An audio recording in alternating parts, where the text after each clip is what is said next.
Ebusiafo wa shesenie village style intro afro ye mesini de ahaye sham ji akonwa no ne mfen hihye so na bo modern so be like video no ye to aso na nade ye beye village style intro afro ye to betime isu intro wa ana tropo meme ba be isu aubergine ya tropo enum ne wa hase and I'm wojene bako, kesiye bako, me meko to taste, garlic miensa, and na kakedru no, be kukrumoti bako nefa, and ye be blended yegum.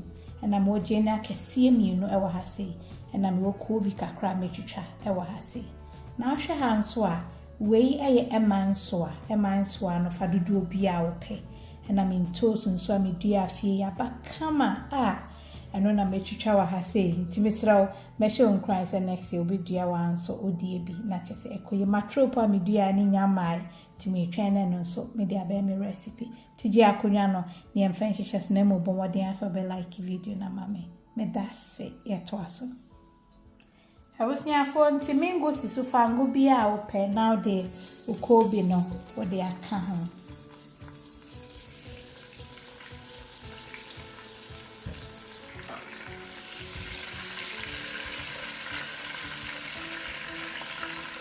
Afinal do jene na kaho.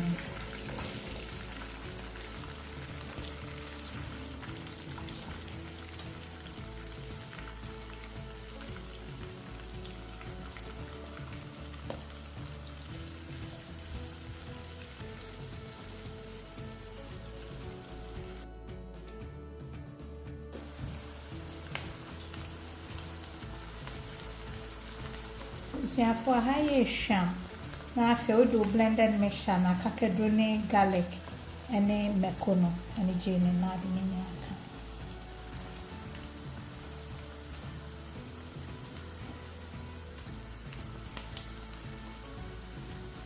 aka Abusiafo bibie koso kama nti se fa o eman so ano fegum wanya ne sa bon so be wie na e den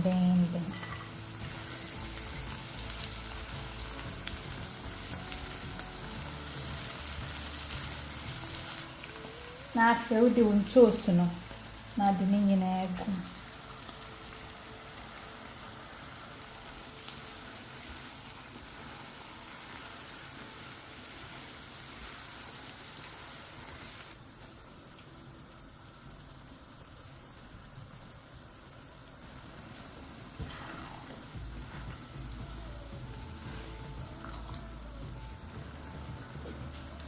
Abusiafo nti se dem di gumo ye fish seasoning no 1 teaspoon ana ye shito no so no and so me fa 1 teaspoon ama fro ye ne ye tre nti ye fenye shito nko ade bi na afi wo de wo mackerel no na de gumo na kan bibia fra mi wo mreka kranso wo ha me de beka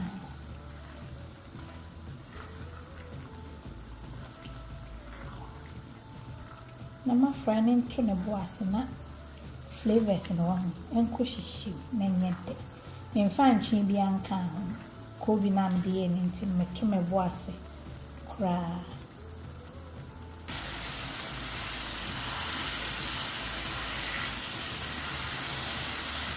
Once I for you more check fine.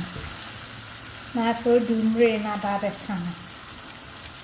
Now, opa katua feka home pa with me year for me the katua the time.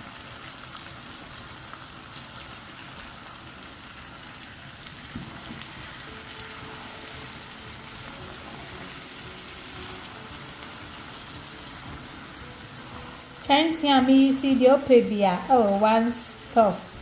Mama Toby Munim Sani etie originalmamabetty.com on Sabek Kembi. Nefe ye aduane ne nye se. So original kwa na be kan say ewo oda kwan so. Se ade no wa say akatoa manyam. Enchi ewo na watiti bi aguso kama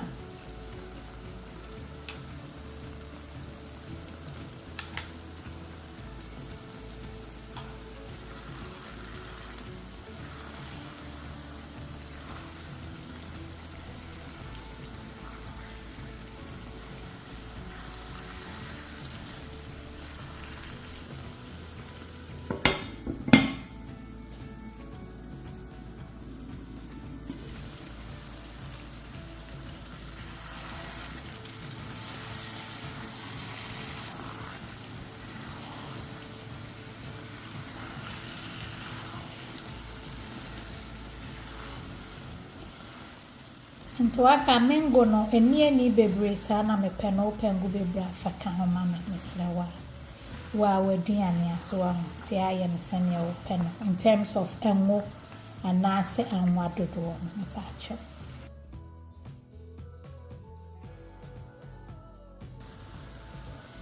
I was here for aubergine me twitwa na dawson ti me sumi ensa me jamie no.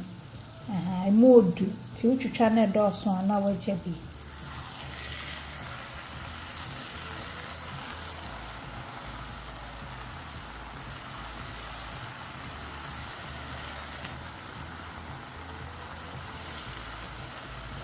Nti mo a moya froye a wo se odisi ho nsu abeta ho no.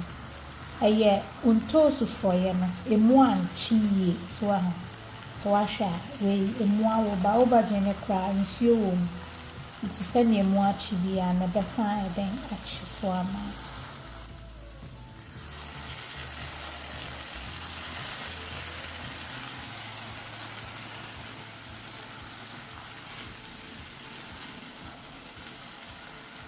I was never be a graphic cataso, so na fi steam na mini bibia na yevi yeto aso. I was there for yevi a high sham. Na can't in chini bibia she a boss one cassa. Yes, I betimi die mo ampesie do kono benku die opaso didi bia kama I was here for pesie die ya wie bibia aye kama ntino your spring onions kitwe bi wa ha chesa de kakra gugusi ye wie like video ne mame na afi so when you die make sure you subscribe to this channel now. Subscribe, no other can be here for. Yami adme besen share. I love you all. God bless. Bye. Good afternoon. I practice a passion. Asamo. We dey come bia. We dey mesra wa. Me ba cha wo ba no wa hu obi ni kosi. Dabi. Wo beje di se masomo mo so mo koto banchi. Anybody em. Enkwan na esisu abi omo ma. Eni bia bei. Oda so man nkofo chini kope banchi. Ode ani mankani. Edi besi ja so no ade go fu. Send the yard that I am. Ana sister me dia asema CEO. We original Mama Betty recipe. Edi fufuo abega so a eno na me ni mabusua. Dani de nyina ye dida. Old plantain fufu abega so. Ye no UK. Yes. Old plantain. Enwani ndro beble wo saa fufu emu. Enti nipa bia oye diabetic patient no. Saa fufu eye ma no. Obi bia so so amojambroso tete no. Odi saa fufu yi so a eye ma na pomodin. Wuti wei, some person bia obedi fufu anajo na starch ni nti oye kese a. Old plantain fufu from Mama Betty recipe no. Eye ma obo papa. Wodi nso ni si ja so di guma 5 minutes. O kan kunkum na wo hwe nkwa na gusu. Ha. 5 minutes. 5 solid minutes. You need to be on the point when I'm a banana. You are made. Ubeti. When come you call your papa, you say, "How old are you?" And then next sister, family goes on me and competitive.